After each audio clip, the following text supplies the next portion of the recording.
Oke, Assalamualaikum warahmatullahi wabarakatuh. Perkenalkan nama saya Yusuf Ali Madun dengan NIM 2388010010. Oke, di sini saya mau menjelaskan tentang back propagation. Kita mulai aja langsung. Sini eh,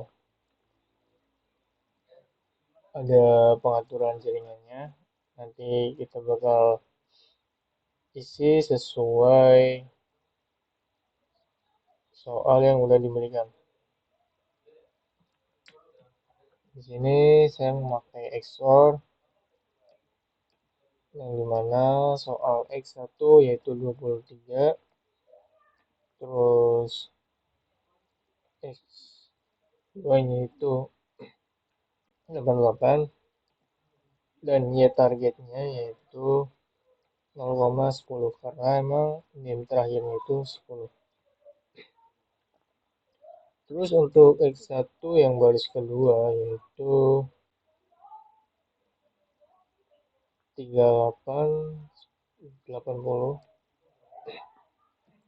38, 0,80 dan 0,10. Terus untuk jumlah neuron tersembunyinya yaitu sekitar 3 dan learning rate-nya yaitu 2.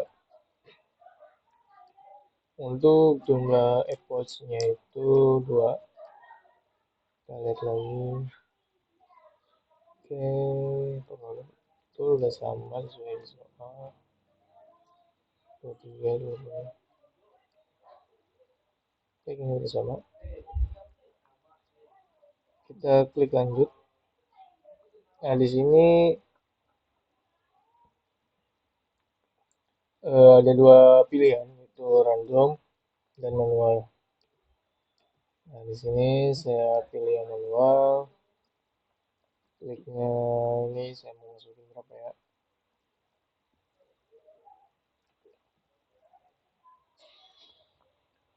Saya mau masukin ininya 1, dan di sininya saya mau masukin yaitu min berapa? Min 2. Oke, di sininya mungkin 4.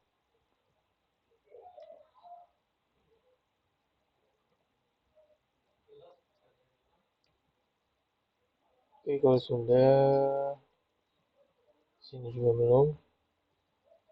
Saya mau min 1, 0,1, dan banyak banget. Gimana?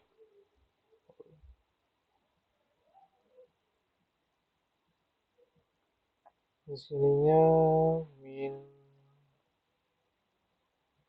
1. Oke, ketik langsung saya. Oke, ini min deh.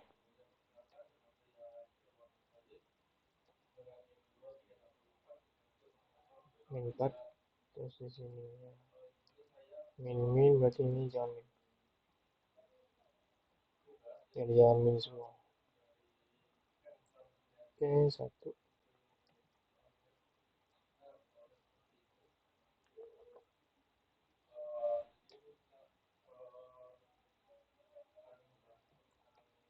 Oke, ini yang 1, hidden A1, 1, dan ininya itu min koma 1,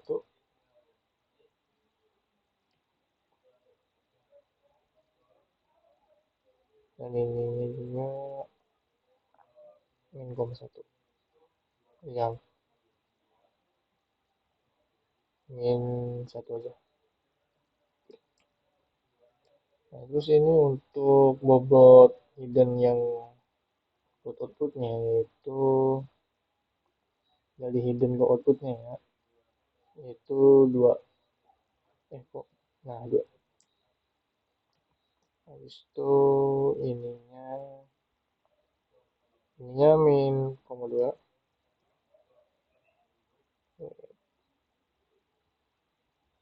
Ininya jangan,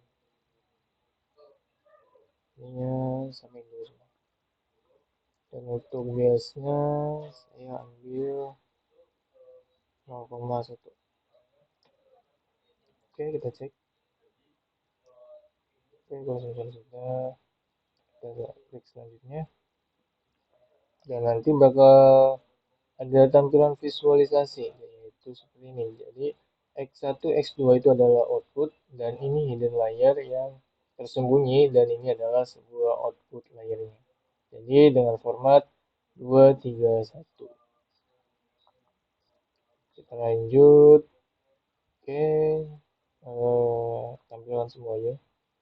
Nah, di langkah pertama, yaitu di awal kan kita input X1-nya itu adalah 23, terus X2-nya itu 0,8, dan target Y-nya itu 0,1. Di sini yang tadi barusan kita masukkan, yaitu untuk H1-nya itu untuk W1 yaitu min, 0,1, dan W2-nya itu min 0,1.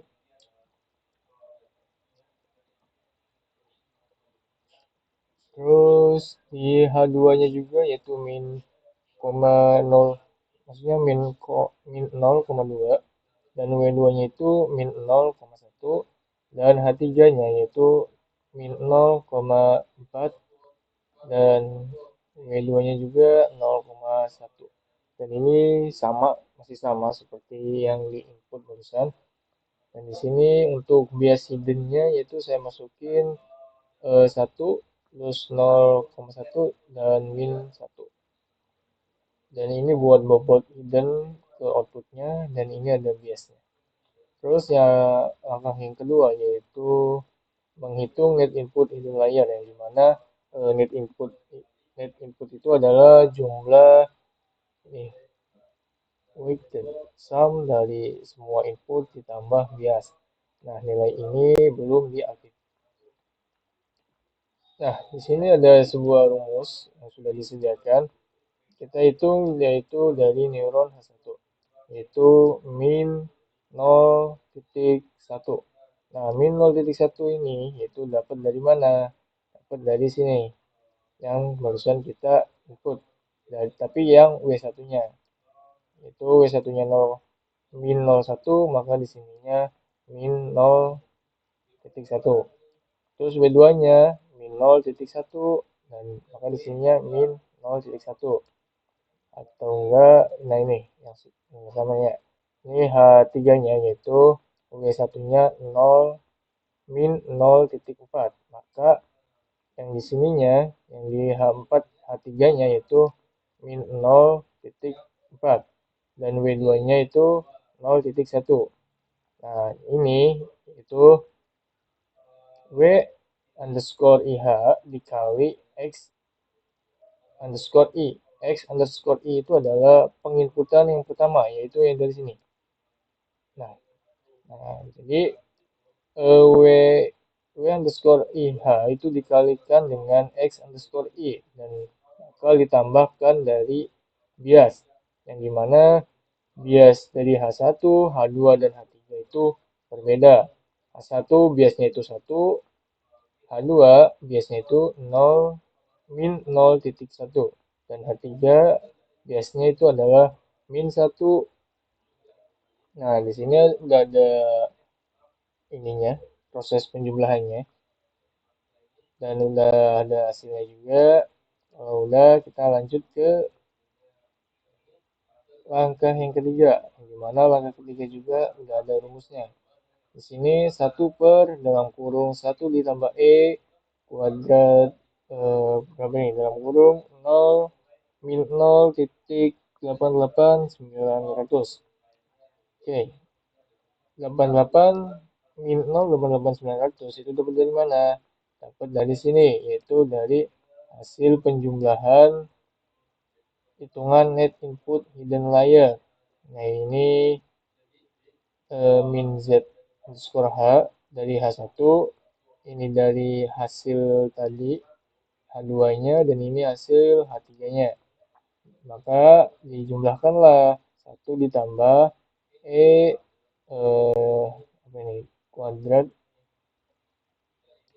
Nah, terus habis dijumlahkan, maka dibagi 1, itu hasilnya 0,700868.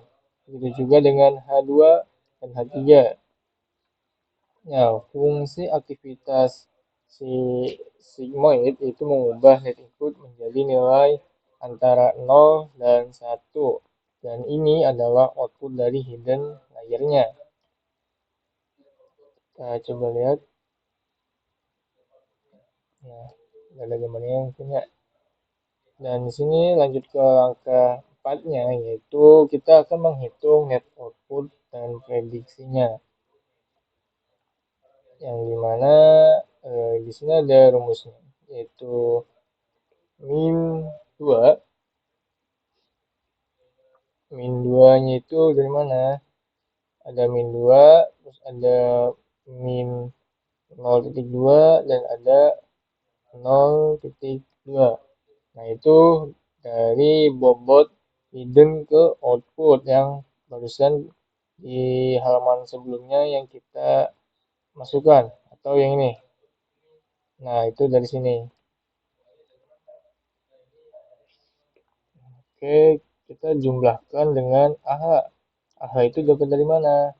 AH itu dapat dari sini. Nah, sama kan? 0,7, ininya 0,7, ini H2-nya itu 0,4. Nah, di sini H2-nya 0,4. Di sini H3-nya 0,2, di sininya 0,2. Nah, itu sama. Ketika sudah dijumlahkan, maka ditambahkan bias. Biasnya yaitu 0,1 dengan jumlah Z underscore O yaitu min 1,35209. Nah, terus kita mencari prediksi dari sigmoid. Nah, di sini ada rumusnya, yaitu YH sama dengan 1 dibagi 1 ditambah E dalam kurung min dikurangi min 1,3. Dan ini udah ada hasilnya, yaitu 0,20553, yang dimana output layer ini menerima nilai dari hidden layer yang dikalikan dengan bobotnya, dijumlahkan, ditambah biasnya, lalu diaktifasi dengan sigmoid untuk menghasilkan prediksi akhirnya. Terus lanjut ke langkah yang kelima, yaitu kita akan menghitung errornya. Di sini udah ada rumusnya, 1/2 dalam kurung Y dikurangi YH kuadrat 2. Di sini 1/2 01. Nah, ini 01 dapat dari mana? Y-nya itu dapat dari mana maksudnya? Y-nya itu dapat dari ini. Target Y sama dengan 0,1. Oke. Terus YH-nya dapat dari mana? YH-nya yaitu hasil dari perhitungan prediksi, yaitu di sini. Lihat sudah ada nilainya, yaitu 0,2. Nah, oleh karena itu 0,1 dikurangi 0,2. Dan ini hasilnya, habis itu dibagi sama 1/2, dikuadratkan juga, dan hasilnya yaitu hasil E-nya yaitu 0,00557. Itu hasil perhitungan dari error.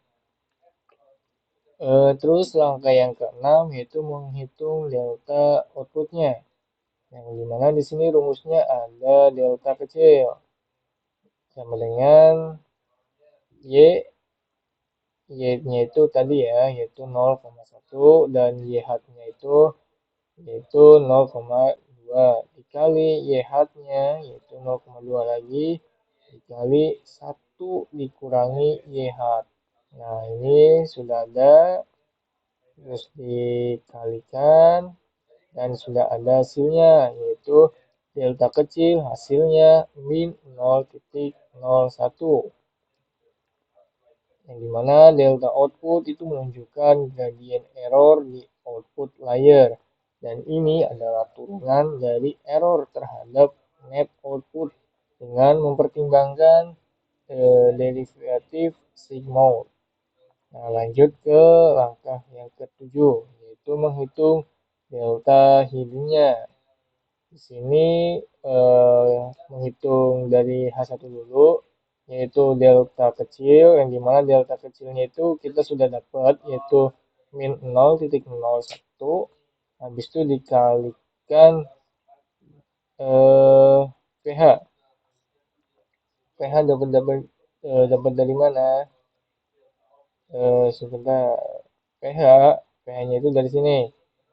Ini pH1, pH2, dan pH3. Nah ya, bisa dilihat pH1, ini pH1-nya, ini pH2-nya, dan ini pH3-nya. Habis itu dikalikan dengan AH. AH-nya itu berbeda-beda tiap H-nya. Ini untuk H1, dan ini untuk H2, dan ini untuk H3. Nah, ini dapat dari mana? Nah, kita lihat ke atas. 0,7. Nah, dapat dari sini, yaitu dari menghitung output hidden layer dari langkah yang ketiga. Ini H1-nya, H2-nya, dan H3-nya. Kalau semisal sudah dapat, kita dikalikan lagi. Dikalikan dengan 1. 1 dikurangi AH. AH-nya sama seperti ini. Sama yang tadi. Nah, kalau semisal udah dapat semua dan menyesuaikan dengan rumus, maka diproseslah, dikalikan. Kalau semisal udah dikalikan, dan ini hasil dari delta kecil H1-nya. Begitu juga dengan H2 dan H3.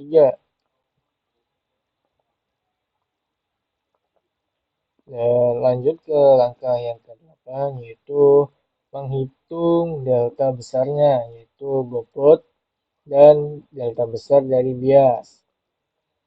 Oke, di sini kita bisa lihat yaitu learning rate dari alpha, yaitu 0,2, yang dimana di awal itu kita ngasih nilainya itu nilai learning rate-nya itu 0,2.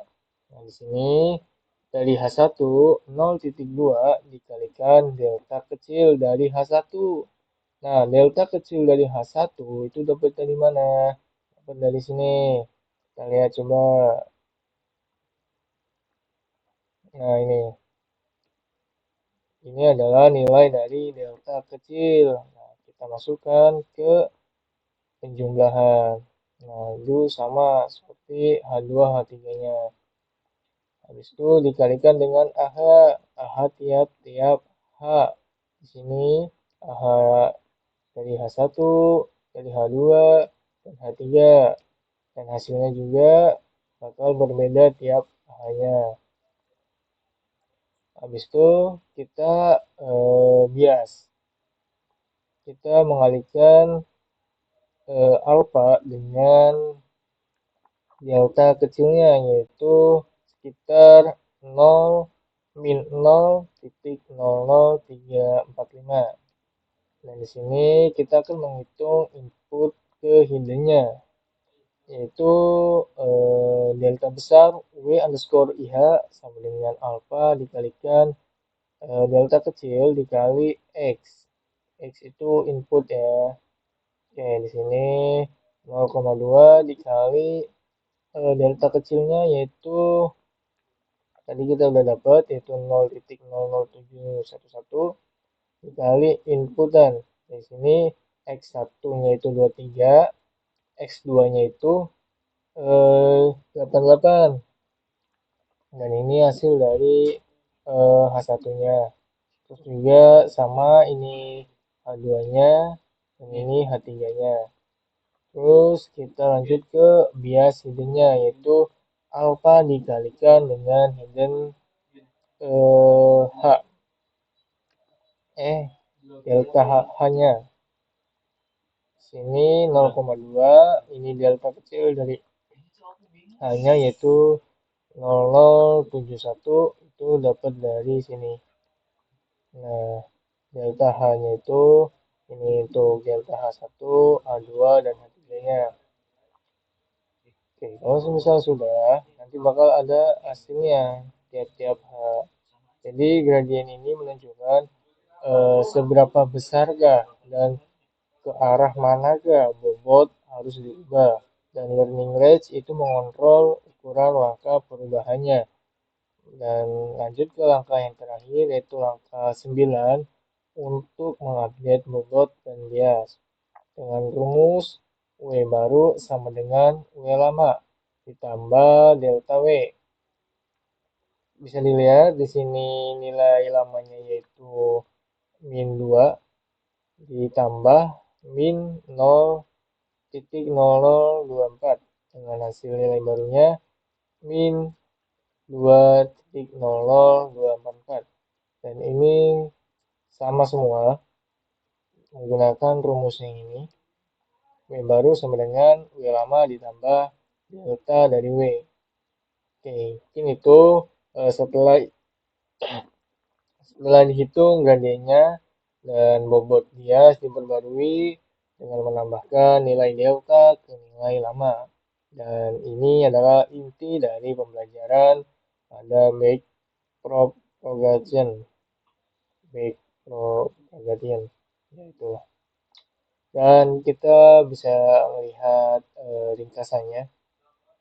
Mana ya? Kosong. Oh, di atas. Nah, ini ringkasan Fatihahnya, yang dimana jumlah inputnya itu 2, dan neuron tersembunyinya juga 3, dan learning rate-nya 2, dan epoch-nya juga ada 2, dan ini hasil dari bobot akhir. Dan di sini ada kesimpulannya. Kesimpulannya yaitu simulasi perhitungan backpropagation telah selesai. Anda telah melihat secara detail bagaimana CST belajar melalui proses feed forward dan backpropagation, termasuk perhitungan error, delta, gradient, dan pembuatan bobot. Mungkin itu saja dari saya. Kurang lebihnya mohon maaf apabila ada kesalahan perkataan dan penyampaiannya masih kurang jelas. Mohon dimaafkan. Wabillahi taufiq wal hidayah. Wassalamualaikum warahmatullahi wabarakatuh. Kembali ke beranda. Oke.